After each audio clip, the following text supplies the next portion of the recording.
ओम तत्सत। बंधुओं, आज हम इस गीता ज्ञान गोष्ठी में श्रीमद् भगवद गीतोपनिषद के अध्याय 7 ज्ञान विज्ञान योग के शेष अंशों पर चर्चा करेंगे। पहले हम भगवान की आराधना करते हैं, आराधना से पुष्ट होते हैं और बिना उनके मैं भी कुछ नहीं बोल सकता। यहाँ पर तुलसीदास जी ने कहा, राम कीन चाहे सोई होई, करें अन्यथा अस नहीं होई।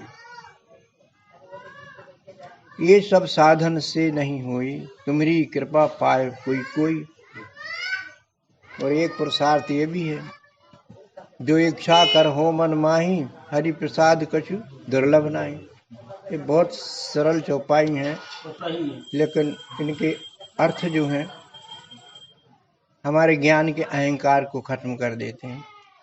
हम किसी बड़े को सामने रख लेते हैं तो हम बड़े नहीं बन पाते, तो हम बड़े में बड़े को देखने का समर्थ प्राप्त कर लेते हैं। इसलिए भगवान की स्तुति की जाती है। उनकी बात करने के पहले उनका आशीर्वाद ही लिया जाता है। उनकी कृपा से ही हम सब कुछ कर पा रहे हैं। तो मैं स्तुति करता हूँ। सच्चिदानंद रूपाय विश्वोत्पत्त्यादि हेतवे, तापत्रय विनाशाय श्री कृष्णाय वयं नमः। ओम पार्थाय प्रतिबोधतां भगवता नारायण स्वयं व्यासेन ग्रथितां पुराण मुनिना मध्ये महाभारतम् अद्वैतमृतवर्षिणी भगवती अष्टादश अध्यायिनी। होमेरानिजिष्टमातु भगवती गीते भवद्वेषम्। सर्वमंगलकारिणी सर्वसंशय निवारिणी सर्वार्थ प्रदायिनी वसोमं हृदय। बंधु, आज विश्व स्वास्थ्य दिवस है। इस उत्तम अवसर पर मैं आपके लिए उत्तम स्वास्थ्य की मंगल कामना करता हूँ कि आपका शारीरिक, मानसिक और बौद्धिक स्वास्थ्य पुष्ट रहे। जिस प्रकार अर्जुन ने धर्मयुद्ध जीतने के लिए भगवान कृष्ण को आमंत्रित किया, अपने बाजू में हो जाओ, यहाँ से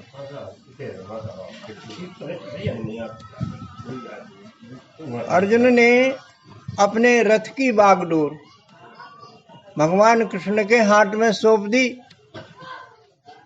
और अपनी कर्म आरूढ़ी के लिए निश्चिंत हो गया। इसी प्रकार हम भी अपने जीवन रूपी रथ की बागडोर या इसका सारथित्व भगवान कृष्ण की अमृतवाणी स्वरूप गीतामृत को सौंप दें तो निश्चित ही अर्जुन के समान ही उपलब्धियां हमको इस जीवन में जीते जी प्राप्त हो जाएंगी। 18वें अध्याय में व्यास जी ने लिखा कि अर्जुन ने क्या पाया। उसी के शब्दों में कहता है अर्जुन कि प्रभु नष्टो मोहा स्मृति लब्ध्वा त्वत्प्रसादात् मया अच्युत स्थितो अस्मि गत संदेह करस्य वचनम तम। मैं आपकी बात पूर्णता मानना मैं अभी विचलित हो गया था। मैं अपने वर्ण धर्म को भूल गया था। परिवार मोहाशक्ति ने मेरे वर्ण धर्म को धूमिल कर दिया था। मेरी आदत चली गई थी। आपके प्रवचनों से, आपकी नीतियों से मुझे अपनी स्वर्ण की याद आ गई और मैं वो करने के लिए तैयार हो गया। बंधुओं, गीतोपनिषद की बात करें हम, विश्व के ग्रंथों में अद्वितीय स्थान है इसका। सरल सुबोध काव्यमयी शैली में रामचरितमानस भी हमारे बीच में एक अद्वितीय अनूठी प्रतिभा जाहिर करता है। और ये हम देखते हैं कि व्यास जी महाराज ने महाभारत ग्रंथ की रचना की। महाभारत ग्रंथ के 18 पर्व लिखे। इसके मध्य में गीतोपनिषद को रखा गया है। इसके एक तरफ 6 पर्व हैं, दूसरी तरफ 12 पर्व हैं। इसी तरह से ये जो ज्ञान है ये युद्ध स्थल पर हुआ है। 18 अक्षौणी सेनाओं के बीच में हुआ है। एक तरफ 7 अक्षौणी सेना थी तो दूसरी तरफ 11 अक्षौणी सेना थी। इस बीच में ज्ञान की धारा भगवान ने बहा दी अर्जुन के माध्यम से, और उसी भगवान की प्रेरणा से भगवान स्वरूप ब्रह्म आवेशी स्वरूप महामुनि वेद व्यास जी ने इन उपदेशों को गीतोपनिषद में संग्रहित कर दिया। आज हम उन व्यास जी के अत्यंत ही ऋणी हैं, जिन्होंने ऐसी कृति प्रदान की जो सनातन के साथ साथ अमृत स्वरूप है, जिसको अक्षुण बनाने की जरूरत नहीं है। ना तो उसमें किसी शक्ति का जोर चल सकता कि उसमें कुछ सुधार कर ले या कुछ उसमें जोड़ दे या कुछ हटा दे। ऐसी वो कृति भगवान की है।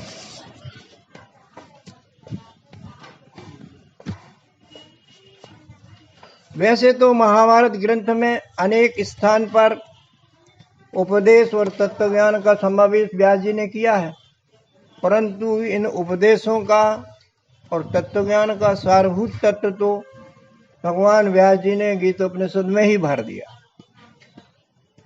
700 मंत्रों के साथ 18 विभागों के साथ। ठीक उसी प्रकार 18 विभाग 18 गमलों के प्रतीक हैं और उनमें 700 सुगंधित फूलों की बहार है। तो ऐसे इन फूलों की सुगंध आज ये विश्व व्यापी स्तर पर सभी को सुगंधित कर रही है, सभी को आनंदित कर रही है। अध्याय 7 ज्ञान विज्ञान योग की हम बात करें तो भगवान ने इसमें तत्व ज्ञान की उपलब्धि हेतु आत्मदर्शन के लिए अपनी थ्योरी और प्रैक्टिकल को आवश्यक बताया है। थ्योरी माने सिद्धांत, प्रैक्टिकल यानी व्यवहार करना। किसी भी बात की पूर्णता के लिए दोनों का होना बहुत ही आवश्यक है। भगवान के दर्शन की बात क्यों न हो, विश्वरूप दर्शन की बात क्यों न हो, पहले सिद्धांत समझना पड़ता है ज्ञान रूप से, फिर विज्ञान रूप से प्रैक्टिकल करना पड़ता है, तब जा करके हम पूर्णता को प्राप्त होते हैं। इसमें एक बात और है, पूर्णता के लिए हम अकेले ही नहीं, इसमें हमें सद्गुरु की सानिध्य भी चाहिए। ब्रह्मवेत्ता वक्ता गुरु चाहिए, तत्वदर्शी सद्गुरु चाहिए, और उसके साथ साथ हमारी श्रद्धा और तत्परता चाहिए। यदि हमें श्रद्धा माने आदर नहीं है, प्रेम नहीं है, तो हम किसी की बात सुन नहीं सकते। जिसके प्रति श्रद्धा प्रेम होगा हम उसकी बात सुनेंगे और मान भी लेंगे। यदि हमारी साहित्य में कोई भी साहित्य हो रुचि नहीं है तो श्रद्धा नहीं होगी, श्रद्धा नहीं होगी तो पढ़ेंगे नहीं, सुनेंगे नहीं तो ज्ञान भी नहीं होगा। ज्ञान भी नहीं होगा तो आचरण भी नहीं होगा, यह सब पूरा क्रम बना रहता है। तो श्रद्धावान लभते ज्ञानम, गीता का अध्याय 4 का 39वां श्लोक कहता है कि श्रद्धावान लभते ज्ञानम तत्परा संयत इंद्रिया। श्रद्धावान पहली शर्त तत्परता यानी संयमन, तैयारी, संयत इंद्रिया इंद्रिया संयमन। हम जानते हैं कि ये आंख कान जो है वो बाहर की दुनिया को बहुत समेटते रहते हैं। जब बाहर की दुनिया अंदर रहेगी तो भीतर वाले का पता ही नहीं चलेगा कैसे। इसलिए कहा गया कि श्रद्धावान लभते ज्ञानम तत्परा संयत इंद्रिया लब्ध्वा ज्ञानम पराम शांतिम अचिरेणाधिगच्छति। और ये ज्ञान प्राप्त हो जाए तो तुरंत ही आत्मलब्धि प्राप्त हो जाती, उसका आनंद शुरू हो जाता है, अच्छा लगने लगता है, तो समझ लो कि हमें उपलब्धि मिल गई। आज हम यहाँ बैठे हैं सभी लोग, कोई भौतिक सुविधा से तो बैठे नहीं है, दरी पर बैठे हैं, और खाने पीने की बात तो है ही नहीं, इंद्रिय भोग तो है ही नहीं, परंतु एक आनंद का श्रवण हमारे अंदर अंतस में हो रहा है भगवान की वाणी से। तो यही परम शांति का एक थोड़ी सी झलक है। जब अखंड रूप से रहने लगे उसको मुक्ति कहते हैं, संसार से मुक्ति हो जाती है। तो बंधुओं, ऐसी मुक्ति की उपलब्धि जो है बिरलों को ही हो पाती है, सभी साधकों के बस की बात नहीं है। क्योंकि मोहाशक्ति और इंद्रिय सुख भोगाशक्ति, मोहाशक्ति परिजन प्रीति आसक्ति, उनमें मोहाशक्ति होती है, और इंद्रिय सुख भोग शक्ति खाने पीने सुनने सूंघने का वगैरह वगैरह का आनंद ही लेते रहना जीवन भर। ये दोनों बातें जो हैं बड़ी बाधा हैं आत्मलब्धि के मार्ग में। ये आसक्तियां सांसारिक उपलब्धि तो करा देती हैं, सभी लोग करते हैं और मिलती भी हैं, सांसारिक सुख सुविधाएं मिलती हैं। आसक्ति जागृत होती है तो पाने की चेष्टाएं होती हैं और प्राप्त भी कर लेते हैं, परंतु भगवान कहते हैं इसमें आत्मलब्धि नहीं मिल पाती, आत्मलब्धि नहीं मिल पाती है। गीता का श्लोक है जो कि कहा गया है भगवान ने, यान्ति देवव्रता देवान पितरन यान्ति पितृव्रता भूतान यान्ति भूतज्ञा मद यजनो अपिमाम। यान्ति देवव्रता देवान, देवान माने देवों की पूजा सात्विक लोग करते हैं, देवों की पूजा उनको मिलता है कुछ।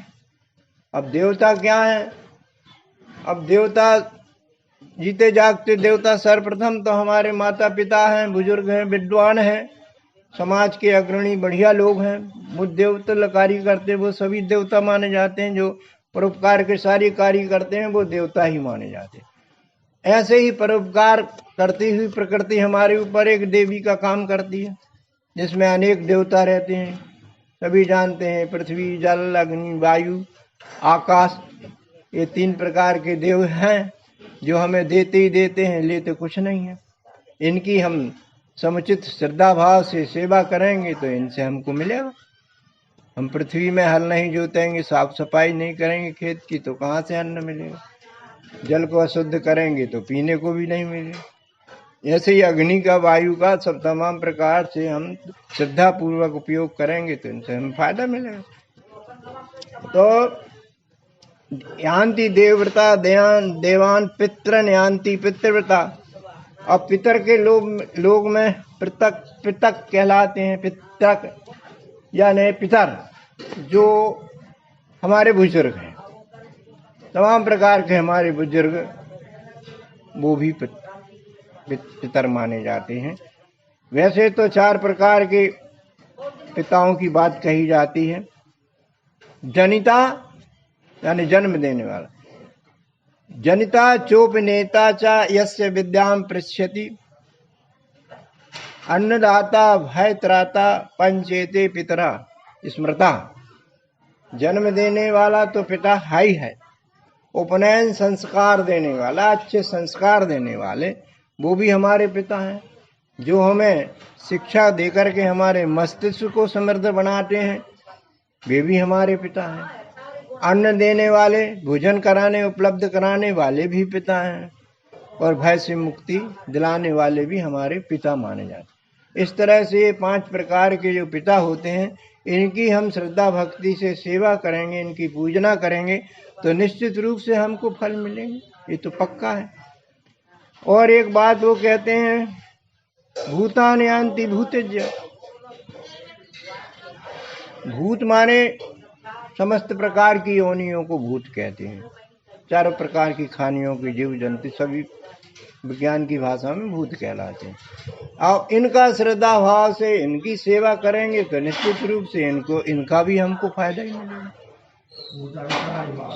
निश्चित रूप से फायदा मिलेगा।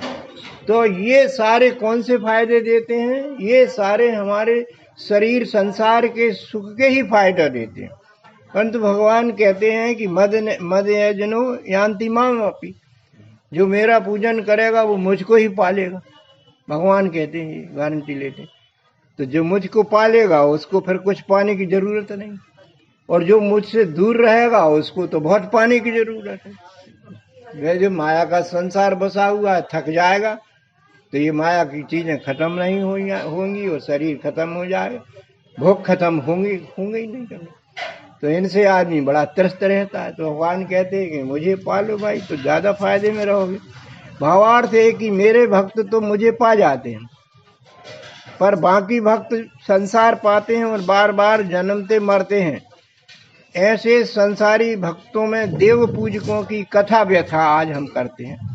अध्याय 7वें श्लोक के 22 में, अध्याय 7 के श्लोक 22 से शुरू करते हैं कि ये संसारी सुख प्राप्त करने के लिए विभिन्न कल्पित देवी देवताओं की शरण में जाते हैं। उनके बारे में भगवान की क्या उक्ति है, हम भी जानना चाहते हैं। गीता का श्लोक देखते हैं अपन।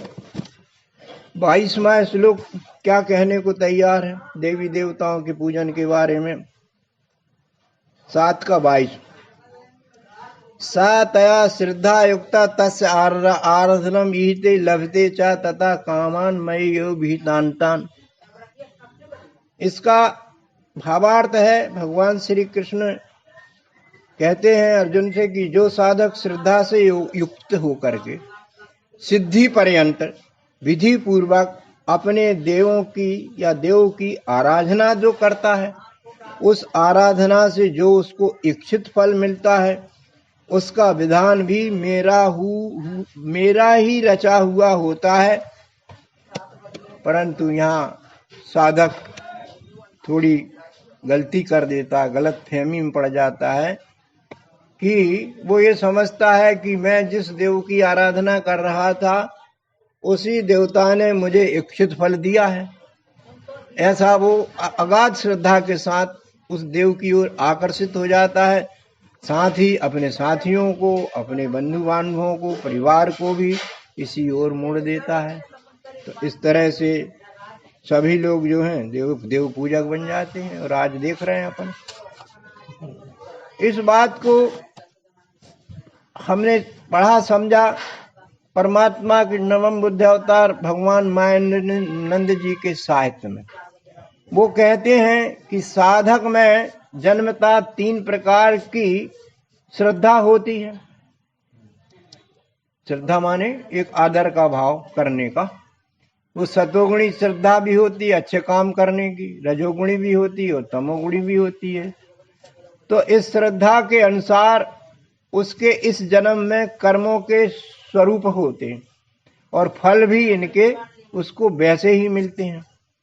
उसने जिस भी देवी देवता की पिछले जन्म में पूजा की है, फल उसको अभी की आराधना से मिलता है, जो उसका इस जन्म का प्रारब्ध बन जाता है।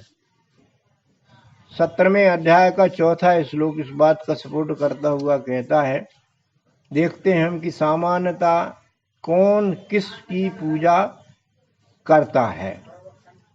श्लोक कहता है, यजन्ते सात्विका है देवान यक्ष रक्षांश राजसा प्रेतान भूत गणान च अन्य यजन्ते तामसा जना।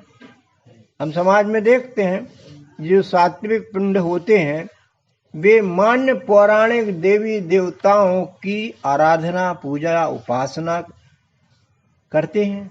पौराणिक देवी देवताओं, ठीक बात।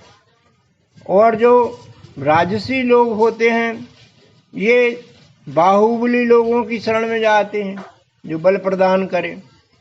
और जो यक्ष और रक्ष और जो यक्ष होते हैं वो धन कुबेर चाहने के लिए ऐसे लोगों की शरणागति लेते हैं जिससे धन मिल जाए। इस प्रकार के लोग रजोस गुणी होते हैं। और कुछ तमोगुणी जो लोग होते हैं ये मनमाने काल्पनिक भूत प्रेतों की बातें करते हैं। वो ओझा गुनिया वगैरह जो चमत्कार सा करने लगते हैं। ऐसे लोगों को भगवान ने कहा है कि ये तामसी लोग हैं, ये काल्पनिक भूत प्रेतों को सिद्ध करने में ही लगे रहते हैं और चमत्कार से दिखने वाले खेल भी करते हैं। ये सभी त्रिगुणी भक्तों की, त्रिगुणी देवी देवताओं की पूजा है जो संसार और शरीर की ही भौतिक सामग्री चाहने के संग्रह पर टिकी है। शरीर और संसार ये यही चाहने के लिए उनकी शरण में जाते हैं। नाशमान शरीर के लिए नाशमान फल ही प्राप्त करना चाहते हैं। परंतु बंधुओं, भगवान क्या कहते हैं कि विश्वरूप परमेश्वर की ही भक्ति, उसी की उपासना सिर्फ नितांत शुद्ध आध्यात्मिक भक्ति है। संसार की भौतिक इच्छाएं तो शुद्ध यथार्थ भक्ति के मार्ग में बड़ी बड़ी बाधाएं ही हैं। भौतिक चाह वाला भक्त सर्व सेवा कर ही नहीं सकता। कर सकता है क्या? नहीं कर सकता। जिसमें अपने शरीर संसार की और अपने अपनापन है वो दूसरों के लिए क्या सेवा कर सकता है? कभी नहीं कर सकता है। और सर्व रूप ही तो परमात्मा है। चारों ओर दिखने वाली चारों खानियों के समस्त प्राणी जिन्हें हम जड़ चेतन कहते हैं, तुलसीदास जी ने कहा भी कि जड़ चेतन पूरा संसार है, यही तो परमात्मा का शरीर है। इसको छोड़ करके कहाँ भागते हो तुम भाई? ये हमारे मायानंद जी नव बुद्ध अवतार कहते हैं कि ऐसे सकाम भक्तों की संसारी इच्छाएं तो उन्हें उनके मानस जन्म के अंतिम अभीष्ट फल माने ब्रह्म लब्धि से दूरी ही बना देती हैं। ऐसी साधना करने वालों की भगवान ने गीता में भर्त्सना भी की, फटकार भी लगाई है भगवान ने। देखें आप कैसे सावधान कर रहे हैं, हमको भी सावधान करते हैं। क्या कहते हैं? 7 अध्याय का 23वां श्लोक है, अंतवत्तु फलम तेषाम तद्भवति अल्पमेधसाम।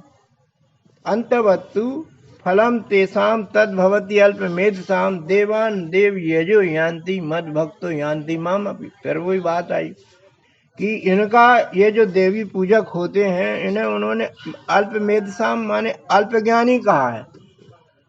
उन्होंने कहा कि ये दिग्भ्रमित है, साक्षात्कार से इनका कोई संबंध नहीं है। इनके जो फल मिलता है वो नासमान फल होता है और जो देवताओं को भजते हैं वो देवताओं को प्राप्त होते हैं। माने जो संसार मांगते हैं तो उनको संसार ही मिलता है। जीव को शरीर पर शरीर मिलते रहते हैं। और जो मुझे मांगता है उसको फिर कभी भी शरीर नहीं लेना पड़ता है।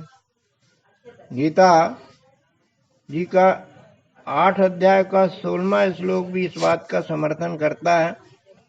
क्या कह रहा है?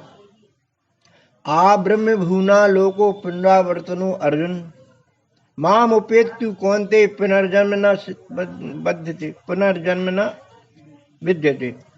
आ ब्रह्म भूना लोका, ब्रह्मलोक पर्यंत जितने भी उत्पत्ति वाले लोक हैं, उद्भिद स्वेदज जारज पिंडज वगैरह वगैरह सब जो हैं ये आगम अपान अनित्य हैं।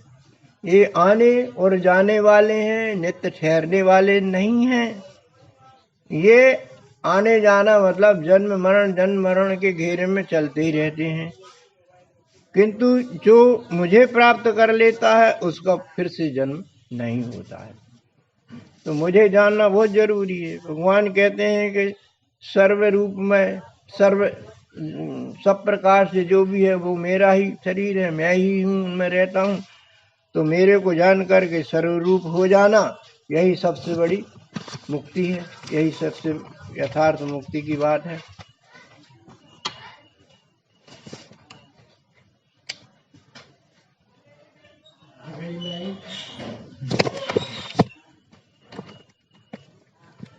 तो बंधुओं, आगे हम चलते हैं। एक बात यह भी है कि कुछ लोग मुझ पर विश्वास तो करते, परंतु मुझे पाने की चेष्टा बिल्कुल नहीं करते। ऐसे लोगों को भगवान कहते हैं ये एक प्रकार के नास्तिक ही हैं। और कुछ लोग ऐसे हैं जो मुझे तो नहीं पाना चाहते, मगर मुझसे कुछ पाना चाहते, मेरी जेब खाली करना चाहते, और यही कोशिश में लगे रहते हैं। और वो समझते हैं कि देवताओं की पूजा करने से हमें भगवान की धन सामग्री मिल जाएगी, ऐसी धारणा बना दी है हमारे कथावाचकों ने। तो भगवान कहते हैं कि मेरी ओर ना चलने वालों से तो ये देव पूजक ही श्रेष्ठ हैं।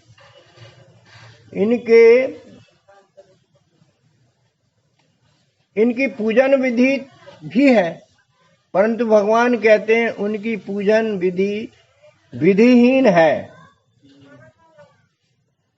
लेकिन ठीक है, विधिहीन तो है सही है।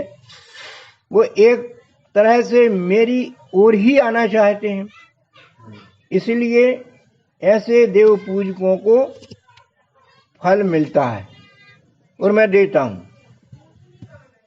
शरणागति में आए हैं, किसी तरह से आए हैं, अच्छी बात है। तुलसीदास जी के राम क्या कहते हैं शरणागति वालों को कि कोटि विप्र बध लागहु जाहू, आए शरण तजहु नहीं ताहू।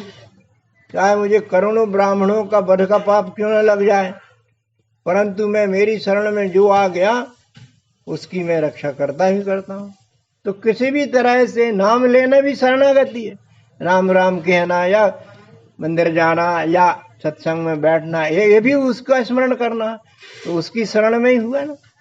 कुछ भी तरीके से कैसे भी आए, आ तो रहा है किसी तरह से, तो उसके लिए भगवान कहते हैं मैं ख्याल करता हूँ उसको और फिर मैं उसको सब कुछ देता हूँ। परंतु वो ये भी कहते हैं कि उन्हें जो फल मिलता है वह नाशवान और प्रवाही ही मिलता है, लेकिन मिलता जरूर है। परंतु भगवान ने इन्हें अल्प बुद्धिमान भी कहा है एक श्लोक में, क्योंकि ये मुझको नहीं मुझसे ही पाना चाहते हैं। ये है, कहते हैं कि व्यक्ति से प्रेम करो उसके धन से नहीं। लेकिन आजकल क्या होता है, इससे प्रेम करेंगे तो इससे कुछ मिलेगा। यहाँ नेताजी बैठेंगे, इनसे दोस्ती रखेंगे तो कोई कहीं झगड़ा वगड़ा हो, कुछ होगा तो ये पुलिस में जाकर के ठीक ठाक कर देंगे। तो इसलिए हम इनसे प्रेम करते हैं, कुछ इससे मिले तभी हम इनसे प्रेम करते हैं। अब हमको नमस्ते करना बंद कर दिया बहुत लोगों ने, तो हम भी चाहते हैं कि हमें भी कोई चिंता नहीं है, बहुत करवा लिए नमस्ते शिक्षा विभाग में रह करके। तो जब तक मतलब है, संसार का नियम है, तो जब तक है चाहे है, मतलब स्वार्थ रहता है। तो यहाँ भी वो स्वार्थ से ही आ रहे हैं भगवान कहते हैं, लेकिन फिर भी ठीक है, आ रहे हैं, अच्छी बात है, न आने वालों से अच्छे हैं वो। तो वास्तव में बुद्धिमान तो वही है जो अमर फल ब्रह्म लब्धि प्राप्त करे।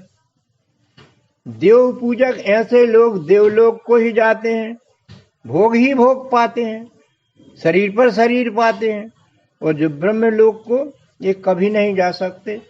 और आगामी जन्म में देव उपासना की तीव्र भावना लेकर ही ये उत्पन्न होते हैं। जो आज देख रहे हैं ना अपन, देव उपासना की कितनी तीव्र भावना है। मंदिरों में देखिए आप, हजारों की संख्या में पैदल चलते नहीं बन रहा, लेकिन एक बात अच्छी ये देखी हमने कि भीड़ नहीं चलती वहां पैदल, समूह चलते हैं, अनुशासन से चलते हैं, किसी को धक्का फुक्का या कोई गुंडागर्दी नहीं दिखती वहां। तो ये वही भगवान कहते हैं कि ये जो है वो पूर्व जन्म की देव उपासना लेकर के, तीव्र भावना लेकर के यहाँ आते हैं।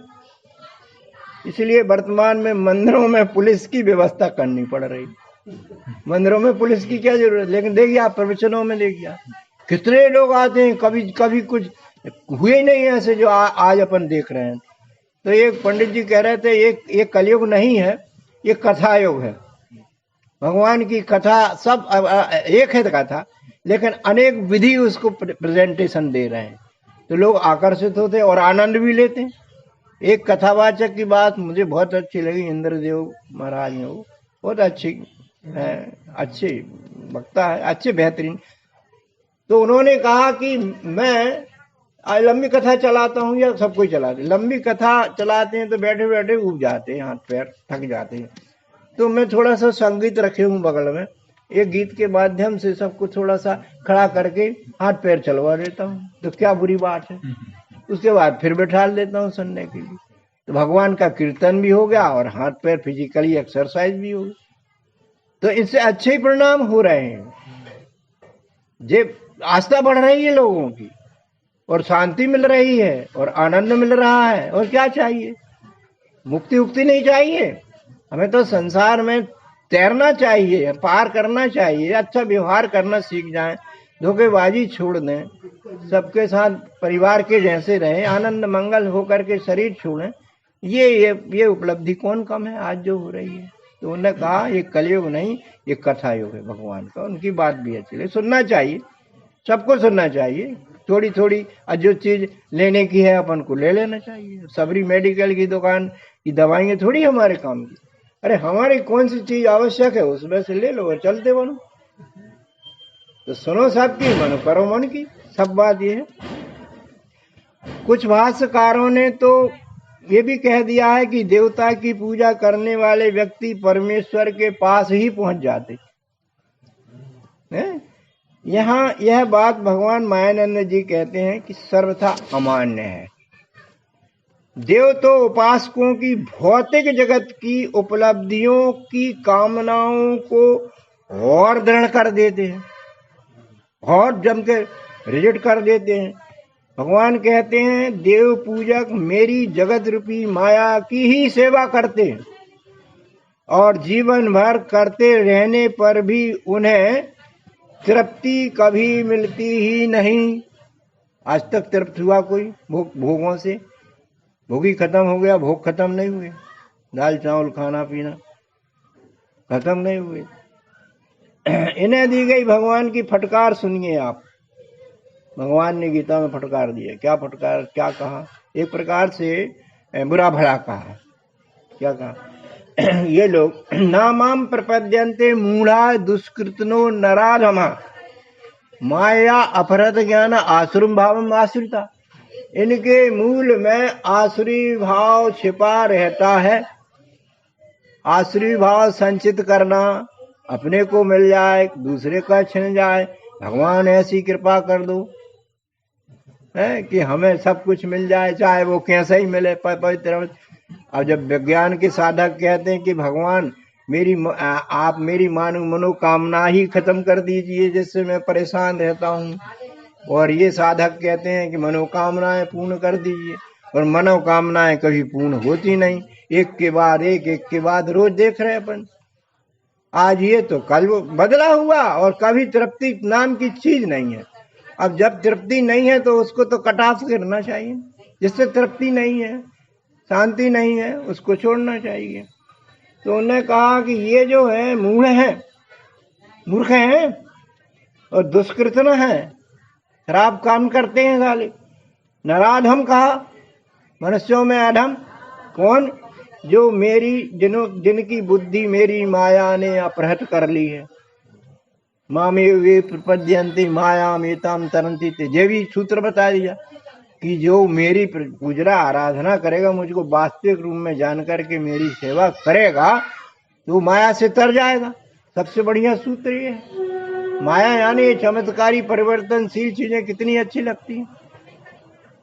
सड़क के किनारे खड़े होकर देखो आप, तो माया रूपी गाड़ियां, माया रूपी आदमी आते हैं जाते हैं, आते अच्छे अच्छे खराब खराब सब प्रकार के। आप वो देखते रहो देखते रहो, जीवन निकल जाएगा, उनका आना जाना बंद होगा नहीं, कभी तृप्ति होगी नहीं। तो इतने आकर्षक है ये माया का खेल। और यथार्थ में ये माया दौड़ती है सड़क पर जैसे वाहन दौड़ते, तो ये सड़क स्थायी है, ये भगवान कहते हैं उस वो है जो इनको चला रही है। तो उसको प्राप्त कर लो तो फिर इन पर ध्यान नहीं जाएगा। तो इस प्रकार से भगवान कहते हैं कि ये लोग क्या है, जीवन भर तृप्त तो होते नहीं है उन्हें, क्योंकि उन्हें स्पर्शजन्य भोग ही मिलते रहते हैं और सुखी दुखी भी होते रहते हैं। स्पर्शजन्य भोग जैसे आँख का भोग, आँख का भोजन दृश्य दर्शन, कान का भोजन शब्द श्रवण। कृपाल जी बताए नासिका का भोजन क्या है, जोर से बताइए। गंध है, हमारे एक वैज्ञानिक साधक बैठे हुए हैं। और त्वचा का भोजन क्या है, शाबाश। ये सारी चीजें भोजन है, जो बाहर की चीज अंदर गई वो भोजन बन जाती है और भोग कहलाती हैं। तो ये स्पर्शजन्य भोग कभी खत्म हुए किसी के क्या? इतने दिन से देख रहे, क्या इच्छा हुई कि अब नहीं देखते भाई, इतने 60 साल के हो गए देखते थे, अब नहीं देखेंगे? नहीं देखेंगे, सुनना करेंगे, खाना पीना जीभ का रस लेंगे, कौन सी चीज है जो छोड़ देंगे? नहीं नहीं, ये तो करेंगे, शरीर है आदि आदि। तो इस प्रकार से स्पर्शजन्य भोग के बारे में भगवान कृष्ण कहते हैं 3रे अध्याय के 38वें श्लोक, कहते हैं कि ये ही संस्पर्शा भोगा दुख न एवते आदि अंतवंता कुंते नते सुरमते बुधाय। ये स्पर्शजन्य भोग जो होते हैं ये दुख के कारण होते हैं, क्योंकि ये चले जाते हैं, टिकते हैं नहीं। दूसरा, इनका अधिक और अनुचित उपभोग करने से ये दुख ही दुख दे जाते हैं। तो समझदार बुद्धिमान व्यक्ति वो लोग हैं जो इनसे बच जाते हैं, बुधाय कहते हैं उनको। तो बुधाय माने यथार्थ ज्ञानी विज्ञानी, जो इन नाशवान फलों को लेते हैं, लेकिन किस भाव से लेते हैं? शरीर साधन को स्वस्थ रखने के लिए ही लेते हैं और अनासक्त भाव से लेते हैं। लेना चाहिए, शरीर है तो देखना सुनना खाना पीना तो करना पड़ेगा, लेकिन अनासक्त भाव से और उचित लेना चाहिए। इसमें शास्त्र मना नहीं करते, औषधिवत लेना चाहिए, पेट के लिए नहीं लेना चाहिए। कि लेना चाहिए, पेट के लिए लेना चाहिए, पेटी के लिए नहीं लेना चाहिए, पेटी में संग्रह हो जाएगा आपका। तो जो ब्रह्मज्ञानी होते हैं वो जो है इन भोगों में रमण नहीं करते हैं, वो ब्रह्मज्ञान में ही रमण करते हैं। इसलिए देव प्राप्ति को कहा गया है, ये देव प्राप्ति अल्प बुद्धि का खेल है। अल्प अन्य ऐसे फल देते हैं जो टेम्परेरी होते हैं, और जो ब्रह्म फल है वो महत बुद्धि का फल है। एक एक देवता तो एक एक ही फल देते हैं। जैसे अग्नि देवता का आदर करेंगे तो क्या मिलेगा? अग्नि देवता से उष्णता मिलेगी, ताप मिलेगा, और जल से शीतलता मिलेगी, वायु से प्राणवायु मिलेगी, और भूमि से क्या मिलेगा? भूमि से अनाज मिलेगा, भोजन मिलेगा। और मात्र पितृ गुरुदेव क्या करते हैं? हमारे शरीर और दिमागों की रक्षा करते हैं। ये बात सच है बंधुओं, ये सभी परमात्मा से ही शक्ति सामर्थ्य प्राप्त किए हुए हैं। यदि हमारी साधना सीधे परमात्मा से जुड़ जाए, सीधे बड़े साहब से संबंध हो जाए, तो चपरासी और बाबुओं की जरूरत नहीं रहेगी। तो ऐसे सीधे परमात्मा से जोड़ दी जाए, भगवान जी कहते हैं। और तन मन बुद्धि से सदगुरु प्रणीत हो जाए, सदगुरु के हाथ में डोर बांधे, जैसे भगवान कृष्ण के हाथ में अर्जुन ने अपनी डोर बांध ली थी। सदगुरु की सलाह लेते लेते उन्होंने इतना बड़ा धर्म युद्ध का संस्थापन कर दिया, और परमात्म दर्शन के प्रत्यक्षीकरण की ओर मुड़ जाए, तो हमें मनुष्य जीवन का अभीष्ट फल अर्थात प्रभु का साक्षात्कार हो सकता है। गीता में भगवान श्री कृष्ण अपने प्रत्यक्ष दर्शन की विधि बतलाते हैं। कैसी विधि बतलाते हैं? विश्वरूप दर्शन का एक श्लोक है 11वें अध्याय का 53 कि ना हम वैदे न तपसा न दाने न च यज्ञा शक्या एवं विधि दुष्टवान सीमाम यथा।